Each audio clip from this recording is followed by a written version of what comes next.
Over the past century, innumerable secrets have lurked deep behind the Iron Curtain.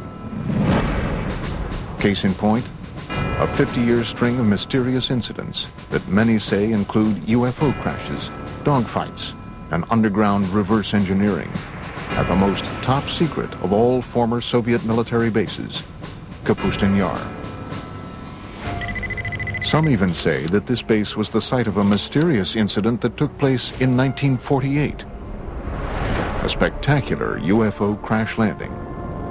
It's 1948, suddenly a cylinder appears over Russia's most sensitive airbase. There's no question that Joe Stalin was interested in crash saucers, was interested in alien technology. There's nothing in which I just believe. In this case, I know that UFOs visited Kapustin Yar. Kapustin Yar was at the top of the list of facilities the U.S. was monitoring in Russia. Go behind the barbed wire at Kapustin Yar as we reveal for the first time the detailed classified accounts of this reported UFO crash. Did the research following this incident help the Soviets win the space race? I'm sure the Russians have done their darnest to reverse engineer anything they can get their hands on, whether it's American or German or alien. From never-before-seen reconnaissance footage of this secretive base. This U-2 imagery of Kapustin Yar is the first time anyone outside the CIA or the intelligence community has looked at it. To an exclusive look deep underground into Kapustin Yar's UFO Research Center. They buried the most secret facilities within the base that was secret within the base. The incident that took place at Kapustin Yar in 1948 remains a Soviet-era enigma, a seminal event that UFO researchers still call Russia's Roswell.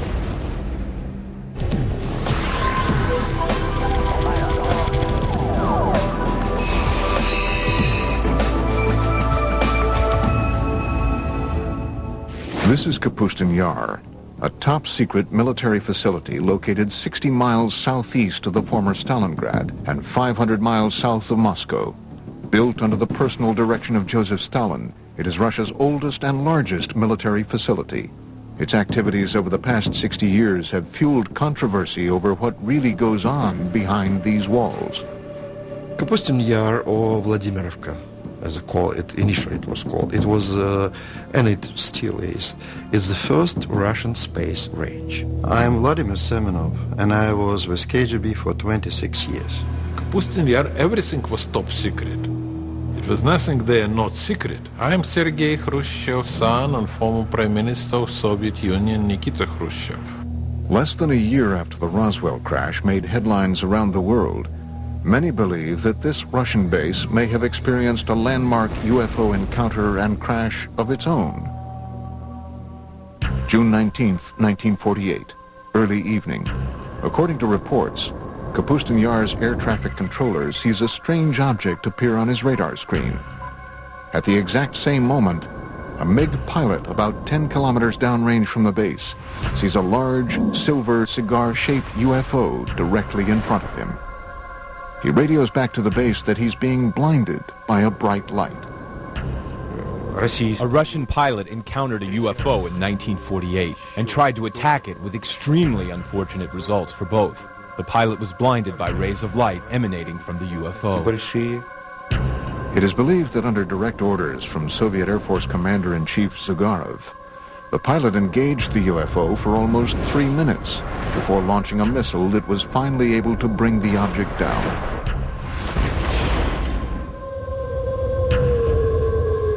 But unlike Roswell, this crash never made the papers.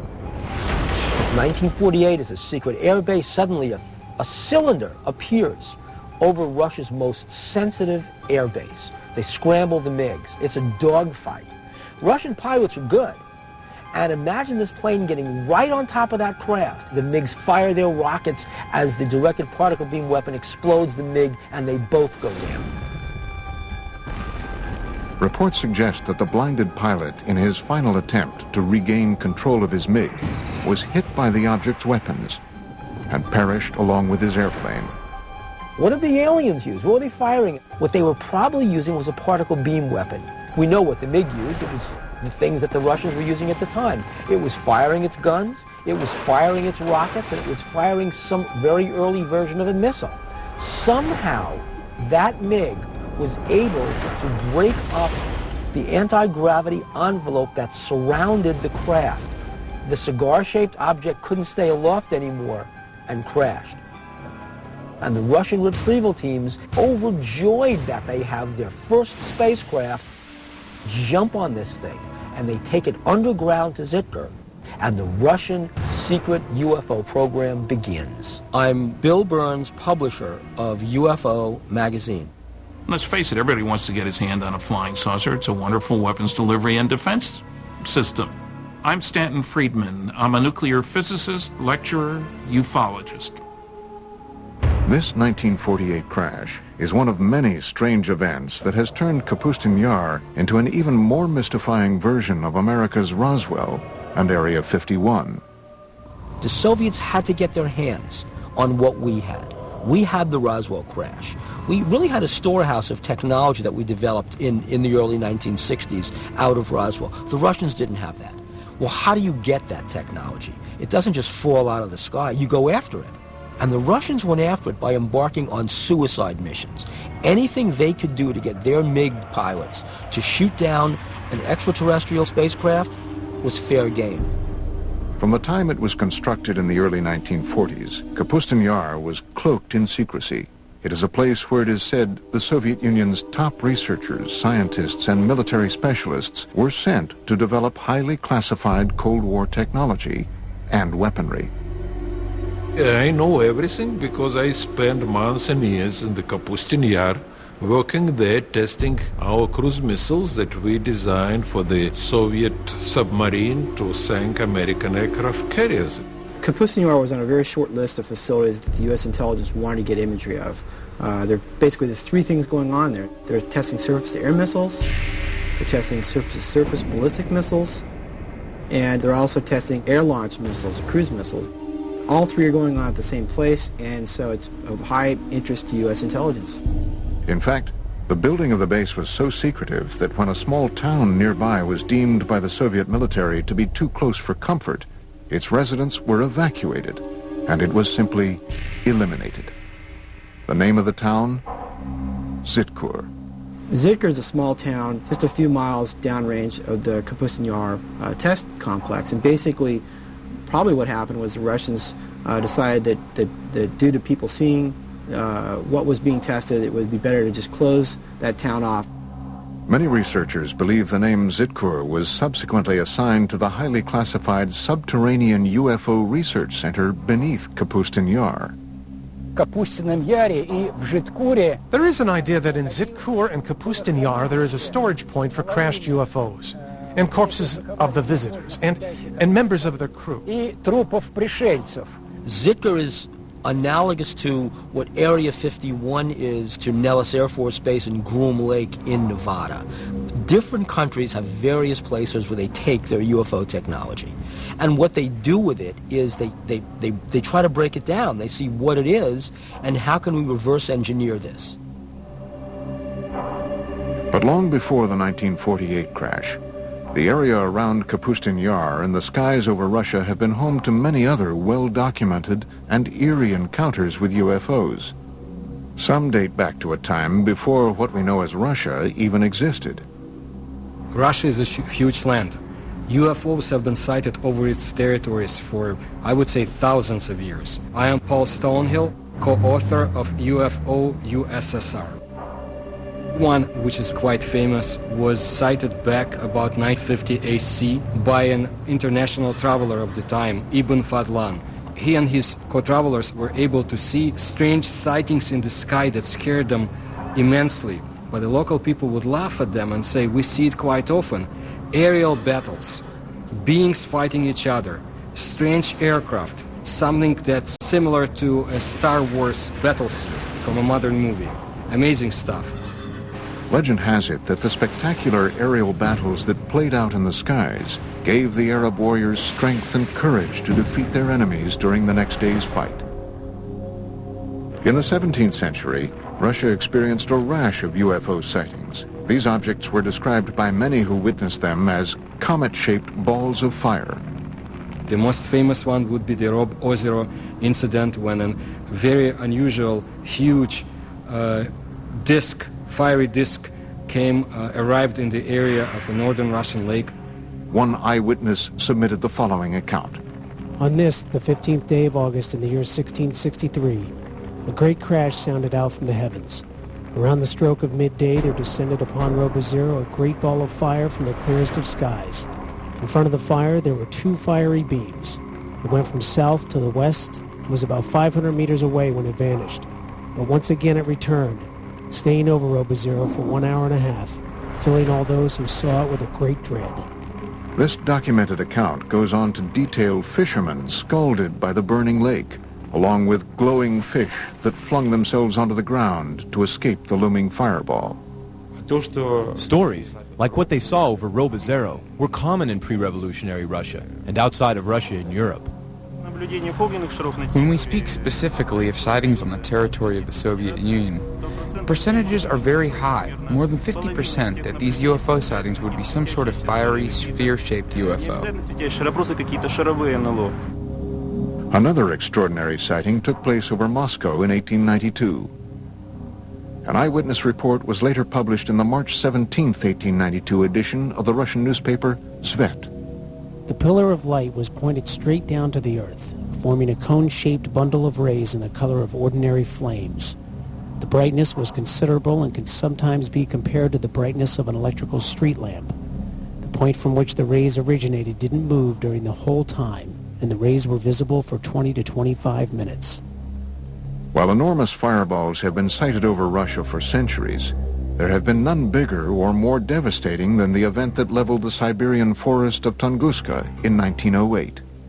And of course it was one of the theories which have to appear that it was not a comet, it was not meteorite, that in reality it was a spacecraft.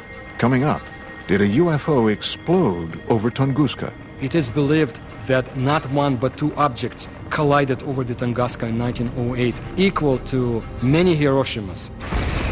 And later, what happened to the wreckage of the 1948 crash at Russia's Roswell?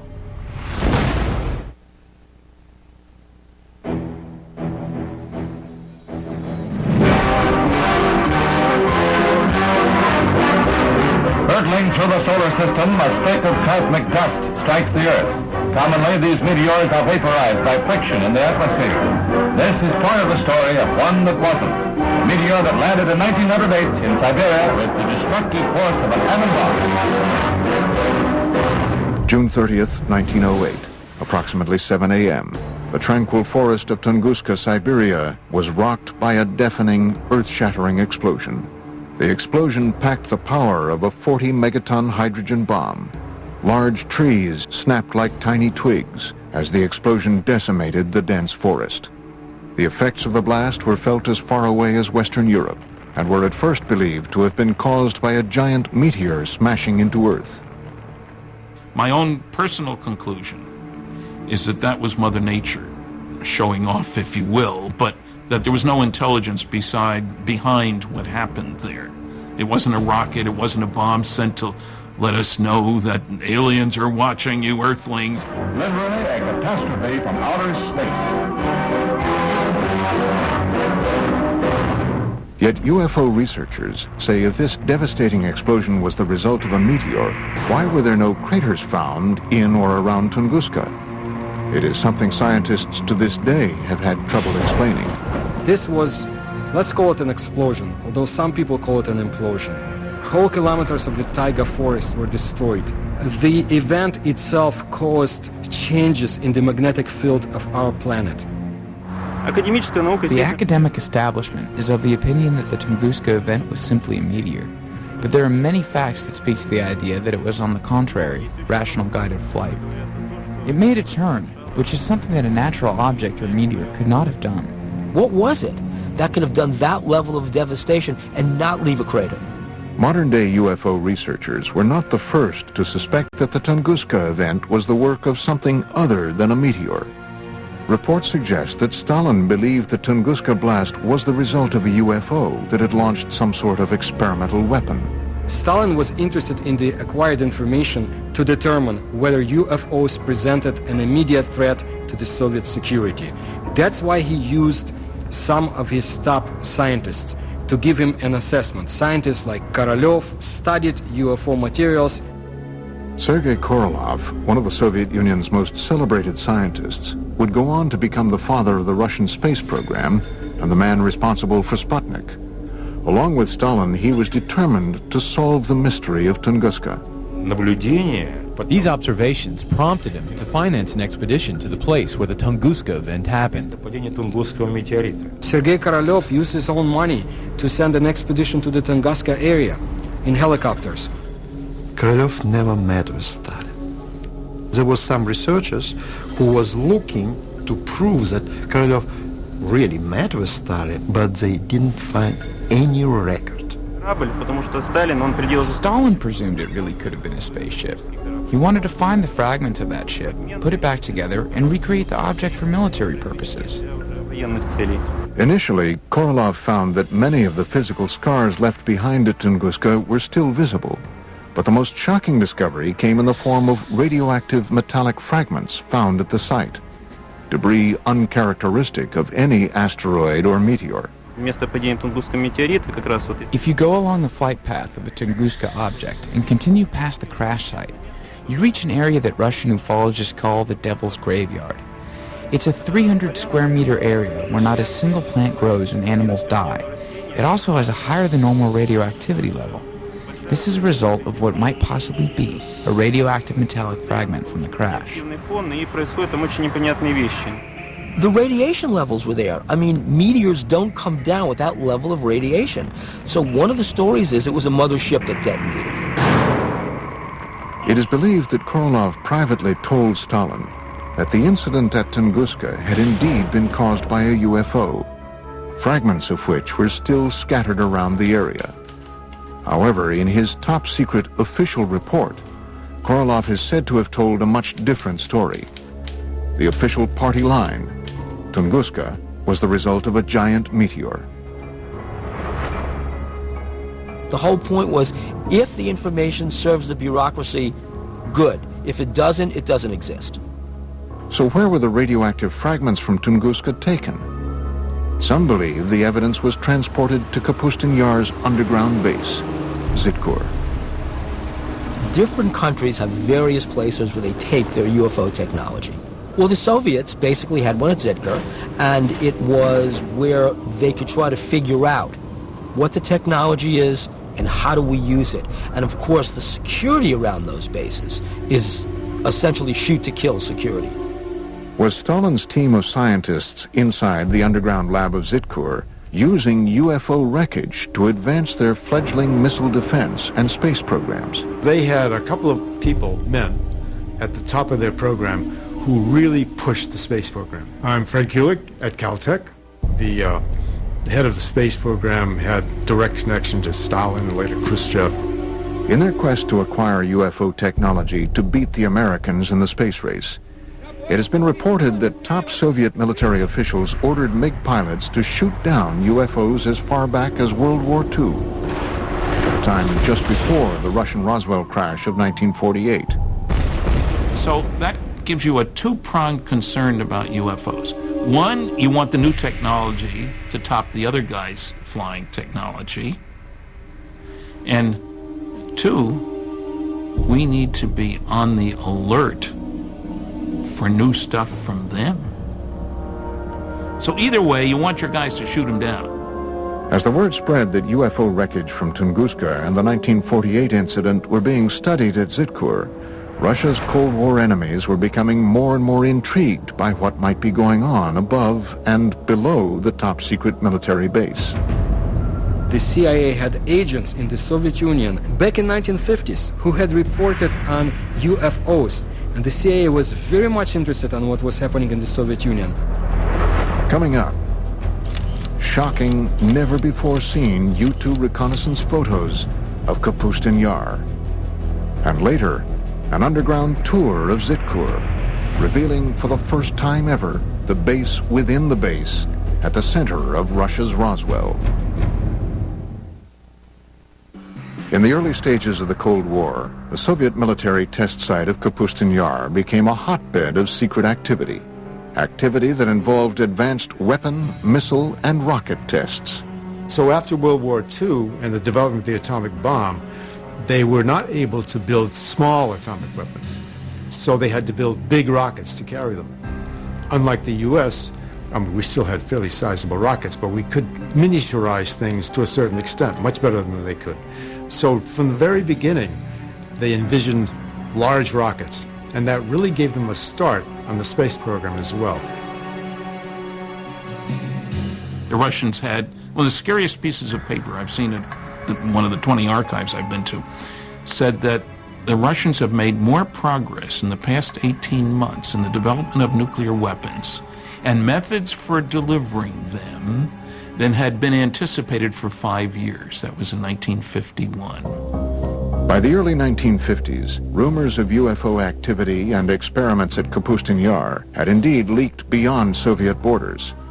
Alarming news that some say may have prompted the U.S. to find out once and for all if the Soviets had gotten their hands on UFO technology. Kapustin Yar and Zikr were at the top of our military watch in the same way that Area 51 and Wright-Patterson Air Force Base on Los Alamos were at the top of their military watch. Tim Brown is a senior analyst at globalsecurity.org. His specialty? Interpretation of top-secret satellite and spy imagery for both private and governmental agencies. Kapustin Yar was in the top 10% of facilities that the U.S. intelligence was monitoring in Russia, and that's evidenced by just the sheer volume of declassified documents that are available that show that there was a consistent, ongoing interest in what was going on at that facility. Not long after the United States had developed its most sophisticated spying machine to date, the U-2 spy plane, the first mission was to, where else? Kapustin Yar. This is probably the first time anyone outside of the CIA or the intelligence community has looked at this, the U-2 imagery of Kapustin Yar. These never-before-seen U-2 reconnaissance photos provide a detailed look into this covert military base. Looking at all the imagery that we put together for this project, one of the things you notice is different activity at the different test sites at different times. The Russians not only tested missiles here, they also trained their missile troops there. So there's missile drills and there's test preparations and test launches going on at this facility all the time. According to a December 1st, 1960 joint Army, Navy, and CIA intelligence brief, Kapustin Yar is a 1,400 square mile military test complex described as a place of intense interest to the intelligence community. It contained at the time at least 4 ballistic launch complexes, 14 launch pads, a precision tracking radar facility, 3 3,500-foot runways, and numerous strange and unidentified areas. But what U-2 reconnaissance couldn't reveal can now be seen for the very first time in this exclusive underground tour of what could be the nerve center of all Soviet UFO activity, Zitkur. Based on reports and drawings from Russian UFO expert Anton Anfilov, seen in the West for the first time, this rendering is what might possibly be the first glimpse ever of this secret cryptic facility a quarter-mile below Kapustin Yar. Let's say that you get a chance to go down there to the most secret Russian UFO laboratory. It's not glorious, high-tech, and brightly lit. It's dank, it's dark, and it's dingy. It's Russian. It's extremely compartmentalized. It's like an underground shopping mall, except inside the mall are all these rooms where there's exotic technology being taken apart and put back together. In this hub, they're doing autopsies on alien bodies. In that hub, they're reconstructing an engine. Then you've got these fantastic Rube Goldberg machines. What they are machines to test various components, and then finally you come upon these huge underground hangars. And what you're struck by is that there are no airplanes in the hangars. There are these long, cigar-shaped, cylinder-shaped craft in various stages of disrepair because they've crashed. And they're going to try and reverse engineer these. That's what you'd see at this base. Is this the secret location where the wreckage from the 1948 Russian Roswell crash was taken, along with fragments from the Tunguska UFO. I cannot deny rumors of the so-called captured UFOs. The Soviets tried to recover lost fragments of their secret tests, and it would be convenient to them to say, yes, UFOs is something that we captured, a UFO is in our hands, but why would they keep the secrecy on the subject of UFOs so tight? And did this heavily guarded experimental facility specialize in reverse engineering designed to destroy the United States? If Kapustin Yar is where you're doing your advanced development work, rocketry, aircraft, weaponry, laser weapons, all this kind of stuff, where you need high security and a good setting for your scientists and major computer facilities, then you'd expect that that's where they'd be doing their UFO, advanced UFO research, not UFOs 101. UFOs 404. It's just natural to do that. And of course you'd have underground bases. You'd have protection against intruding aircraft. You'd be looking out for the U-2s. Another mysterious aspect of Kapustin Yar are the many strange patterns on the ground. Did Stalin and Korolev strategically arrange these patterns to attract UFOs to the base?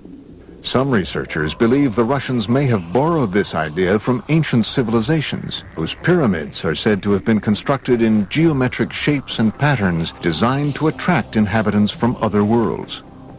Looking at Kapustin Yar from there, there's a lot of facilities, markings, patterns that might, to the untrained eye, look like they're from another planet or not of this Earth. They might look like something that you'd see in South America with the Mayan cultures or maybe crop circles.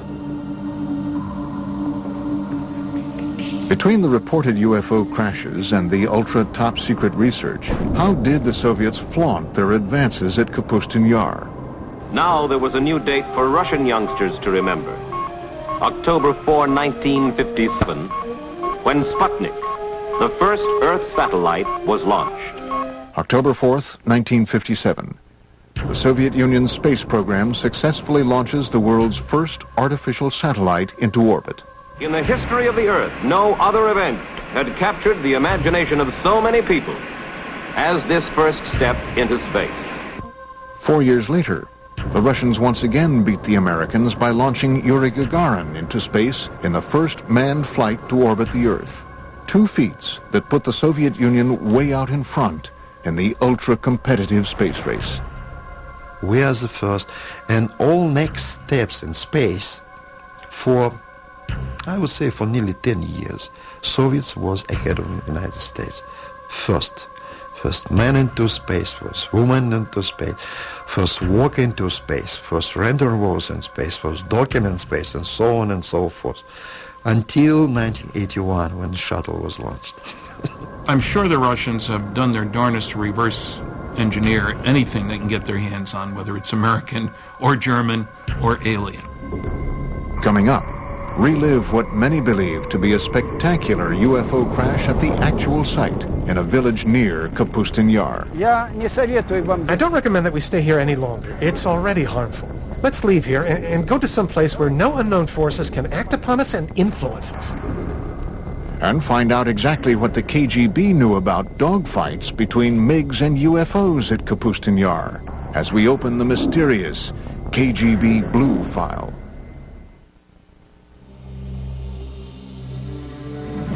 Russia's foremost authority on UFOs is a man so legendary and popular around the country that he is known only by his last name, Azhaja.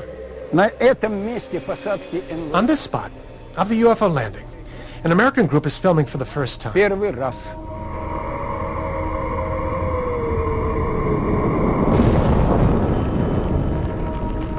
was very popular at the peak of the UFO activity in the Soviet Union. It was late 60s, 70s. At that time it was not permitted, but not restricted to talk about this.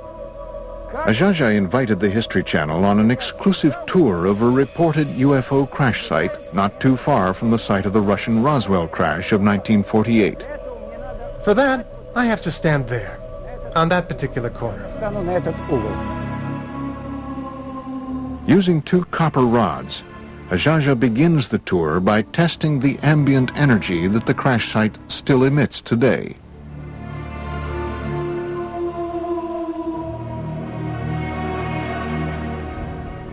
What? There it is, a negative sign right there.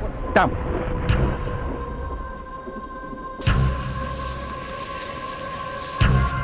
Вот туда. Down there, that way. So here, in this spot, occurred the crash landing of a flying saucer. First I'm going to go directly across. Then I'll go perpendicularly. Then I'll go by the diagonals. Иду к центру. This is where the boundary begins. Вот он центр. All right, I'm going towards the center. В этом центре In the center, we see a lot of plant growth. буйную And compact. и компактную. And what's most important is that here, Что рамки показывают положительный it shows a positive signal. сигнал. Идем дальше. Now we are going towards the border. Now they're showing neutral. Нейтральный. Вторая часть границы. And here, Отсюда here's the other part of the border. до туда. Right from here to over there. Now I'm going away from the center. Toward the other side. Ajaja is walking the 100-foot by 20-foot outline of a cigar-shaped UFO that reportedly crash-landed here in 1961. Again, now we're going back. Положительный. It shows a powerfully strong signal. See how it's turning? It's powerfully Сильно positive. положительный. We're going back. Идем обратно. Negative. Отрицательный. Вот она, где граница. There it is, see? Here's where the border is. Раз точку. We got one point over there, another point over there. 3 point and 4 point.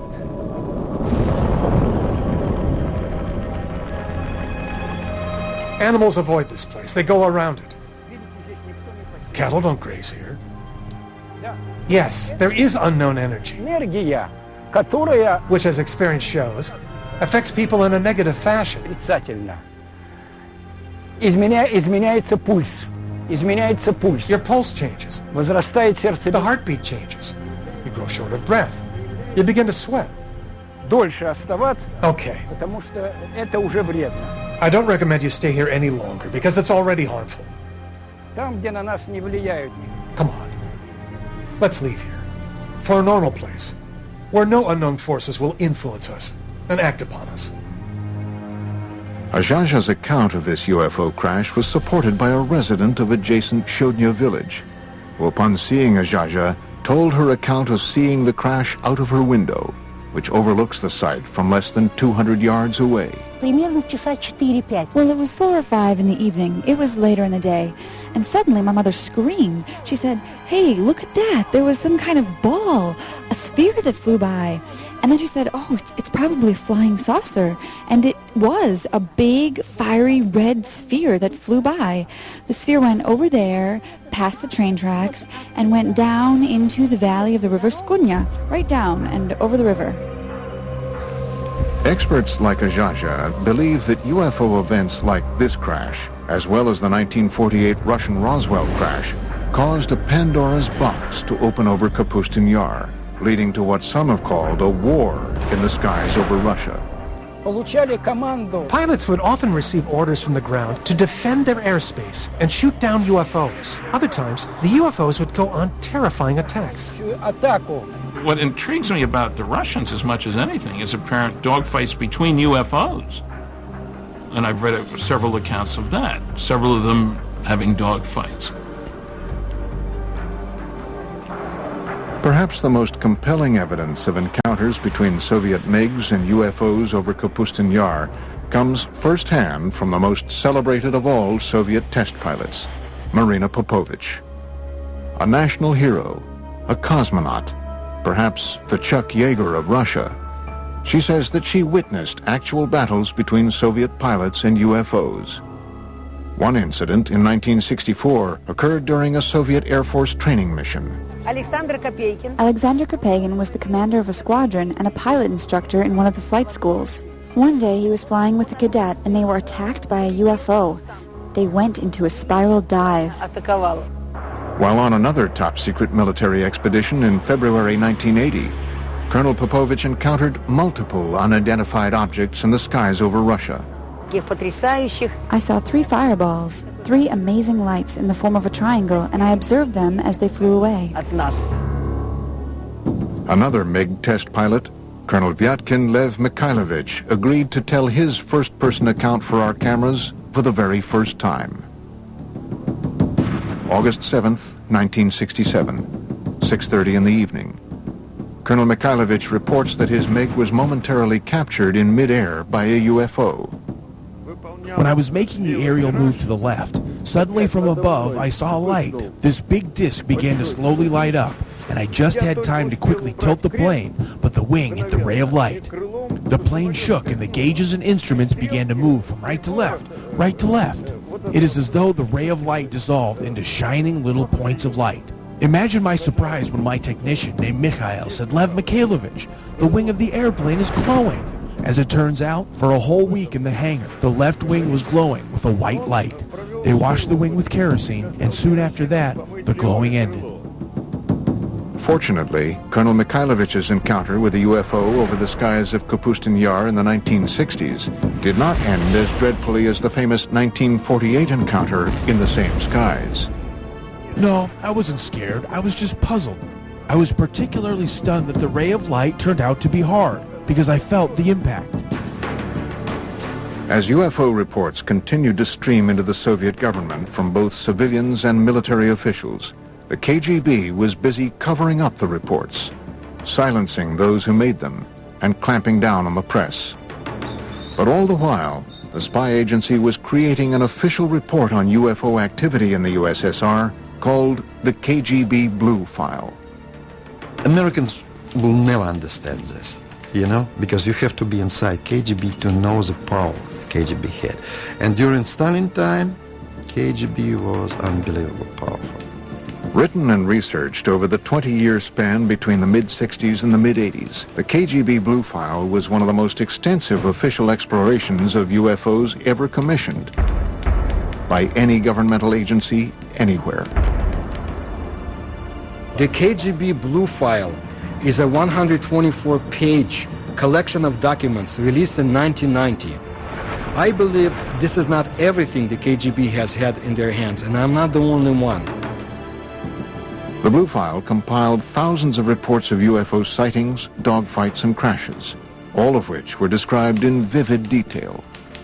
According to the Blue File, as recently as March 21st, 1990, the residents of a dozen Russian towns not too far from the gates of Kapustin Yar all witnessed the exact same UFO sighting between 10 and 11:30 p.m. The following is from the written account of a KGB internal affairs officer. After obtaining more exact information, it was established that a rather large number of residents in nearby cities became eyewitnesses of a UFO, and in several cases, 2 UFOs. One witness saw a ray of light emitted from the object that illuminated the Earth's surface. If there are so many rumors and talks about UFOs, sooner or later government will ask its intelligence. What's going on, guys? Explain us. And KGB had to create this file with all the publications abroad and some witnesses who saw or thought that they saw it. Is it possible that this 1990 incident could have been a simple military test sent up from the grounds at Kapustin Yar? Or was it yet another incident involving UFOs? Coming up, shown for the first time outside of Russia, exclusive footage of what might be the only recorded evidence of a fireball UFO crash. If the Soviet Union had not imploded under its own weight in the early 1990s, the chilling accounts you've just seen of close encounters of the first kind in and around Kapustin Yar would have remained yet another Soviet-era secret. It's different because the time is different. You know, if you're talking with elder generation, yes, of course, no question about this. But nowadays, absolutely different. You know, younger generation now, they are living in another society and they have much more freedom. This new freedom in Russia helped the producers of this program acquire, through official channels, this Soviet military footage you are about to see. Throughout the 50s and 60s, the Soviet military experienced a string of failed rocket launches and missile tests that resulted in one disaster after another at the base. Were these simply accidents or retaliatory attacks by UFOs?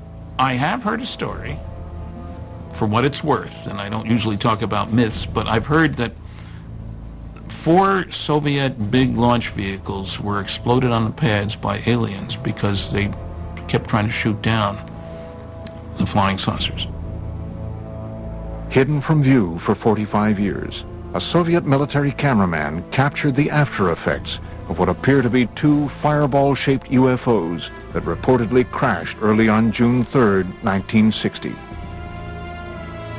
From what we can determine, not a single person outside of the Soviet military and KGB has ever seen this footage. 3 Red Army firemen are seen running from this massive fireball, which, according to reports, continued to expand, causing other massive explosions in the area for over an hour. One of the fireball-shaped UFOs was believed to have destroyed 3 Soviet rockets on their launch pads, while the other targeted and destroyed a rocket fuel depot, all just yards from the Zitkur underground UFO research facility. The charred remains of the 2 reported UFOs seen here were quickly sent across the base to Zitkur. Try and imagine Earth as an undeveloped colony.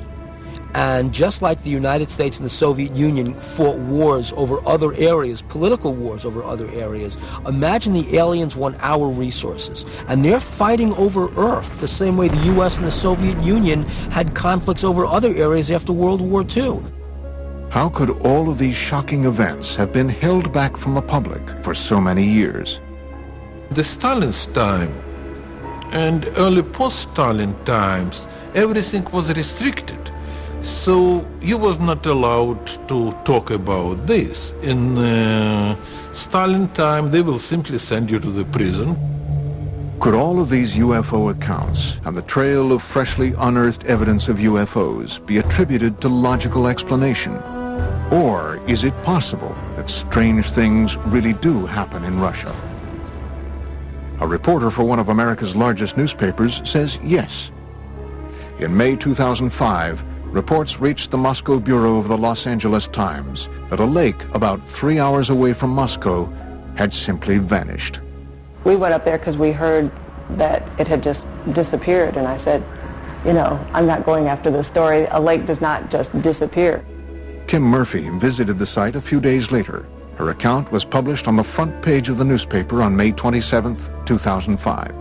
We got up there and just found this huge hole in the ground. The only eyewitness, as far as we know, who actually saw what happened, described going down to the lake where he says there's this swirling of water that looks like water going down a toilet bowl, just, you know, in a raging circle, just tumultuous. And it's going and it's going and it's going, and pretty soon it's gone. From disappearing lakes to fireballs seen in the sky to reported attacks by cigar-shaped UFOs, Russia continues to be a land of incredible mystery. And as top-secret work continues to this day at Kapustin Yar and Zitkur, the base remains a potent lightning rod for UFO activity. According to one researcher, Kapustin Yar was the site of a crash in 1989, and even more recently, the debris of a 1997 crash in Poland was taken to Kapustin Yar for analysis. Recent political moves by Russian President Vladimir Putin have caused some in the West to accuse his government of closing the Iron Curtain once again on today's vibrant Russia. On a day-to-day basis, people are convinced and worried that Putin's Russia is a much more authoritarian Russia than was Yeltsin's Russia. They do know that UFO information is not available from Russia as easily as it had been before. You lose the ability to control secrets in an open society. Putin came out of the KGB. He's seeing a lot of valuable information and valuable technology go to private sources. The Soviet Union is closing down in a lot of areas, but also closing down in UFOs. It might be even longer until the curtain is pulled back on the secret underground laboratories and lairs of this legendary Area 51 of Russia. And we have only just begun to scratch the surface of the puzzling mysteries of Russia's Roswell. Extraordinary claims require extraordinary evidence. Seeing is believing. It's 1,000,001 chance, but it's happened before. The impact would be a catastrophe, a disaster that's absolutely unparalleled. One cosmic event that could devastate our world in an instant. Asteroid apocalypse on Mega Disasters. Tonight at 9 on the History Channel. The whole globe reduced to ash is just scary.